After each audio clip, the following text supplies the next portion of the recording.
মৰমৰ ছাত্ৰ ছাত্ৰীসকল তোমালোকৰ প্ৰিয় চেনেল ইংলিছ লাৰ্নিং আছামলৈ মই তোমালোকক স্বাগতম জনাই আজি মই তোমালোকৰ পৰীক্ষাৰ ঠিক আগমুহূৰ্তত তোমালোকৰ পলিটিক্যাল সায়েন্সৰ পাৰ্ট এৰ পৰা 18টা অতি চমু প্ৰশ্নৰ সমাধান লৈ উপস্থিত হৈছোঁ।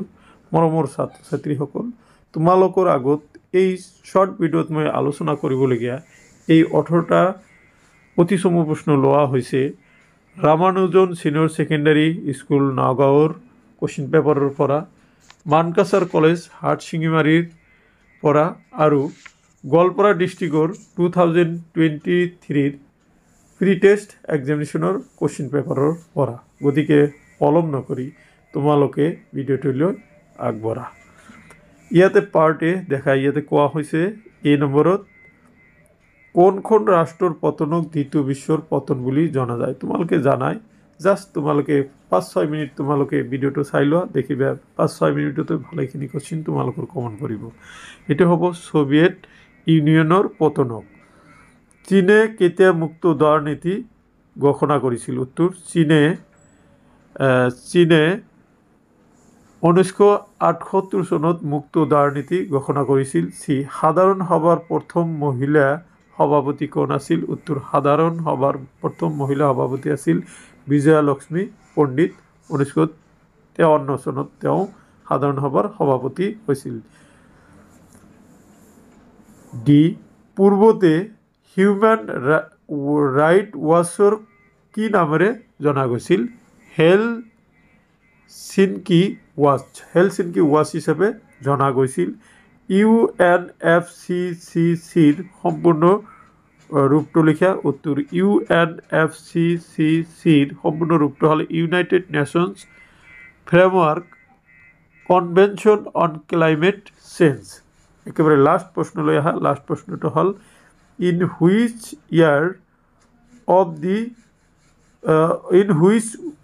Was the first summit of নাম হেল্ড? মানে গোষ্ঠী নিৰপেক্ষ আন্দোলনৰ বা সন্মিলনৰ প্ৰথম অধিৱেশন ক'ত হৈছিল? এইটো হ'ব বেলগ্ৰেডত 1961 চনত। এতিয়া মই তোমালোকক এই কোশ্চিনসমূহৰ সমাধান আগবঢ়াইছোঁ। তোমালোকে এটা স্ক্ৰীনশ্বটতে আনচাৰসমূহ স্ক্ৰীনশ্বট মাৰি ল'ব পাৰা। অ'কে,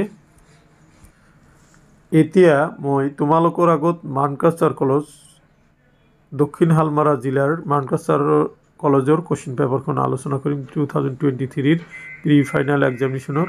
দেখা ইয়াতে দিয়া হৈছে নিম্নলিখিত প্ৰশ্নসমূহৰ উত্তৰ দিয়া। মিখাইল গৰ্বাচেভ কোন আছিল? উত্তৰ মিখাইল গৰ্বাচেভ আছিল তোমাৰ সোভিয়েট ইউনিয়নৰ সাম্যবাদী দলৰ সাধাৰণ সম্পাদক আৰু তেওঁ সোভিয়েট ইউনিয়নৰ অন্তিমজন নেতা আছিল। বাৰ্লিন দেৱাল কেতিয়া ভঙা হৈছিল? উত্তৰ বাৰ্লিন দেৱাল 1989 চনৰ 9 নৱেম্বৰৰ দিনা ভঙা হৈছিল। আছিয়ানৰ সম্পূৰ্ণ ৰূপ কি? কেইবাবাৰ আলোচনা কৰিছে। Association of south east Asian nations. তাৰপিছত ৰাষ্ট্ৰসংঘ কেতিয়া গঠন হৈছিল? উত্তৰ ৰাষ্ট্ৰসংঘ 1945 চনৰ 24 অক্টোবৰৰ দিনা গঠন হৈছিল। নেটোৰ সম্পূৰ্ণ ৰূপটো লিখা। নেটোৰ সম্পূৰ্ণ ৰূপটো হ'ল north Atlantic treaty organisation. Chipko আন্দোলনৰ মূল নেতাগৰাকীৰ নাম কি আছিল? উত্তৰ চিপকো আন্দোলনৰ মূল নেতাগৰাকীৰ নাম আছিল সুন্দৰলাল বহুগুণা। চ' এইখিনি আছিলে মানকাছাৰ কলেজে অনুষ্ঠিত কৰা প্ৰি ফাইনেল এক্সামিনেশ্যন 2023 কোশ্চিন। এতিয়া মই তোমালোকৰ আগত প্ৰি টেষ্ট এক্সামিনেশ্যন 2023 গোৱালপাৰা ডিষ্ট্ৰিক্টৰ কোশ্চিনৰ সমাধানসমূহ লৈ আহিছোঁ। ইয়াতে তোমালোকে কোশ্চিনসমূহ চোৱা। ইয়াতে দিয়া হৈছে কোনে মুক্ত দ্বাৰ নীতি প্ৰয়োগ কৰিছিল? এইটো হ'ব চীনে। তাৰপিছত গোষ্ঠীৰ বাহিৰেও উদ্ভৱ হোৱা তৃতীয় গোষ্ঠীটোৰ নাম কি? শীতল যুদ্ধৰ যুগত দুই বৃহৎ গোষ্ঠীৰ বাহিৰেও উদ্ভৱ হোৱা তৃতীয় গোষ্ঠীৰ নাম কি? এইটো হ'ব তোমাৰ গোষ্ঠী নিৰপেক্ষ আন্দোলন নাম NAM। তাৰপিছত নেটোৰ সম্পূৰ্ণ ৰূপটো কি? নেটোৰ সম্পূৰ্ণ ৰূপটো হ'ল নৰ্থ আটলাণ্টিক ট্ৰিটি অৰ্গেনাইজেশ্যন। সাৰ্কৰ প্ৰথমখন শীৰ্ষ সন্মিলন ক'ত অনুষ্ঠিত হৈছিল? উত্তৰ বাংলাদেশৰ ৰাজধানী ঢাকাত 1985 চনত।